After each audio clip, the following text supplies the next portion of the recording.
There's this one place that I always try to avoid. It's this wooded area by my brother's house, and I have only been there once before. But for some reason, the vibes were just so bad. So I've tried to never go back, and it's been about 3 years since I've been there.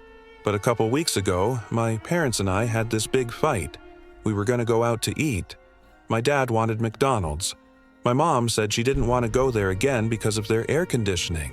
And then my brother said something snarky like, well, you could just go to Wendy's instead. And then we just got into this huge fight, and eventually my dad got so mad that he started driving around. He was just going to clear his head. But I guess he turned up the radio too high because he ended up crashing. He hit a tree, and I ran out of the house to go check on him, and I could see his truck about 2 miles down the road.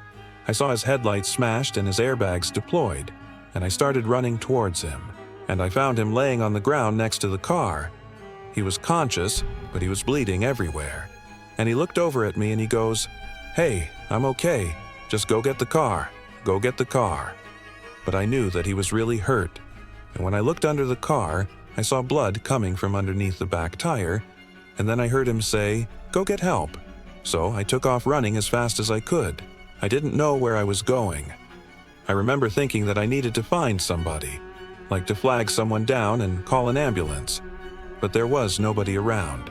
There was no houses or streetlights. And after a while, I stopped running. I just started walking. And then I saw these headlights in the distance, but they kept getting closer. And eventually I realized that it was my mom. She was driving around looking for us.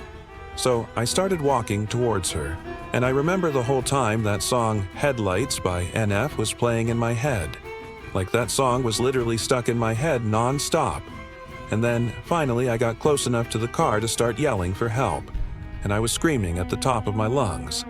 And finally my mom rolled down the window and she goes, "What are you doing here? What happened?" And I said, "You need to come look. You need to come quick." And so she opened the door and she gets out and she looks around. And she's asking me questions. She's like, "Where's Dad? Where'd he go?" But I didn't know what to tell her. I didn't know where he went. I didn't know what to do.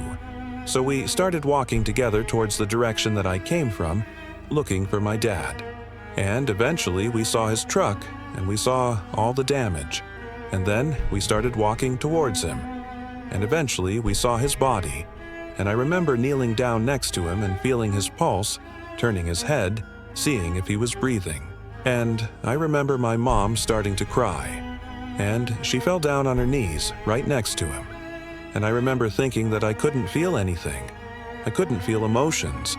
I was just kind of numb. And then I think I just stayed there for a while. I don't know how long. But eventually my mom stood back up. She gathered herself together and she started walking away. And I don't know why I did this, but I followed her. We started walking deeper and deeper into the woods, and the trees started closing in on us. And it was completely silent, like the chirping of crickets and the wind in the trees. There was nothing. And eventually we came across this one clearing, and there was this log cabin in the middle of it. And I had never seen this place before in my life. But my mom walked up to the front door and she started knocking on it. And I remember standing behind her and hearing the sound of the knock. It was so loud. It was like somebody had hit the door with the flat of their hand. But there was no response. So my mom knocked again. And this time it sounded like somebody had taken a hammer and banged it against the door. And I remember stepping forward and saying, "What are you doing? Who's going to answer the door?" And my mom just kept knocking louder and louder and louder. And then finally the door swung open and I saw a shadow standing behind it. And I felt my mom's hand grab onto mine and she started pulling me towards the darkness. And I didn't want to go in. I didn't want to see whatever was behind that door. But I guess I let her drag me in because eventually I was sitting inside of that room. It was dark and dusty. There was cobwebs everywhere. There was a big fireplace on the wall, but there was no fire. And then I heard footsteps coming up behind me. And I turned around and I saw my mom standing there with this bloodied meat cleaver. And I started backing away. I started moving backwards. And I said, "What? What are you doing?" And she started walking towards me with that meat cleaver. And I started running towards the door. I started pounding on it, trying to get it open, but it wouldn't budge. I started screaming for help, but nobody answered. And then I turned around and I saw my mom standing there in the darkness with the meat cleaver raised up high. And I don't remember what happened after that. I woke up in my bed and I had this horrible feeling in my chest, like a cold weight sitting on my stomach. And I sat up and I looked around the room and everything seemed normal. Like my curtains were open, letting in sunlight. My toys were scattered around on the floor. Nothing seemed out of the ordinary. But that feeling in my chest just kept getting worse and worse and worse. And eventually, I got out of bed and I went downstairs to get a glass of water. And I walked into the kitchen and I noticed that the cupboards were wide open. And then I saw a note that was written on a piece of paper. It said, "Don't trust anyone. They're watching." And then I turned around and I saw another note on the other side of the kitchen and it said, "Trust me." And then I looked around and I noticed that every single window in the house was wide open. So I spent most of that day barricading myself inside of my room. I pushed all of the furniture in front of the door. I used my bed as a shield. But every time that I closed my eyes, I saw my mom standing over my dad's body with that meat cleaver. And then I would wake up in the middle of the night and I would hear scratching sounds coming from above me, like I would hear rats or mice running around in the attic. But whenever I would go check, there was nothing there. And eventually, I just started freaking out. I started calling my friends. I tried calling my teachers, anybody that I could think of. But nobody answered. And then, finally, I called the police. And I told them that I had this dream, and that I was scared to be home alone. And then the officer on the phone started laughing at me.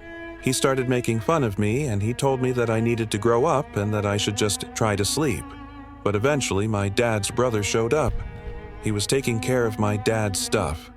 And I remember hugging him and telling him everything that I saw, and he listened. He believed me, and he stayed with me for the rest of the night. And then, the next morning, he helped me clean up the house. He helped me take down all of those barricades. And then, he drove me around to look for my mom. But we couldn't find her anywhere. Nobody had seen her. There was no signs of her. It was like she had vanished into thin air. And then, I went back to the house and I started going through my mom's stuff. And I found this hidden diary in between the pages of a cookbook. And I opened it up and I started reading. And it was filled with all of these strange entries about sacrifices and rituals and forbidden knowledge. And then, there was this one entry in particular that stood out.